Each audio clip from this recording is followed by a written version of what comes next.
প্ৰিয় বন্ধু, আজি যিহেতুকে মই এটা ভাড়াত আছোঁ আচলতে ইয়াতে পৰগাছা বুলি কিবা এটা আছে।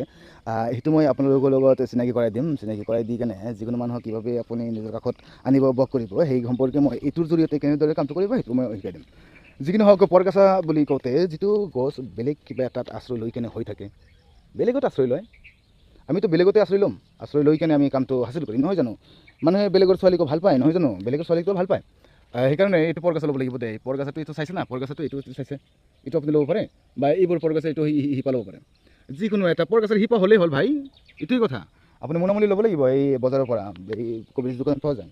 সেইখিনি লৈ কিনে আপুনি এটা তাৰপিছত মানে সোমাই দিব লাগিব আৰু নামটো দিব লাগিব। কাংক্ষিত গৰাকীৰ যদি পাৰে তেতিয়াহ'লে চুলি দিব লাগিব, বা যদি কাপোৰ কিবা থাকে তেতিয়াহ'লে কাপোৰৰ এটা অংশ বা এই মানে সূতা দি দিব লাগিব, বা ছাটা, এই শৰীৰৰ যিটো ছাটা থাকে ময়লা, সেইবোৰ যদি পায় তেতিয়াহ'লে এটি দি দিব, আৰু নাপায় তেতিয়াহ'লে তাৰ নামটোৱে যথেষ্ট। নামটো লিখি কেনে সুন্দৰকৈ ৰঙৰ কালি দি লিখিব আৰু তাৰপিছত ভিতৰত সোমাই দিব আৰু নিজে ব্যৱহাৰ কৰিব।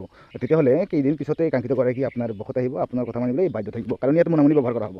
আৰু এটা কথা যে আপুনি যদি নিজে কৰিব বিচাৰিছে তেতিয়াহ'লে অনুমতি লৈ ল'ব, আৰু যদি বেলেগেদি কৰিব বিচাৰিছে তেতিয়াহ'লে আমাৰ লগত কণ্টেক্ট কৰক। বিনা পইচাত কৰি দিম দেই। 93659388 যোগাযোগ কৰক, পইচা পাতি নালাগিব আমাক।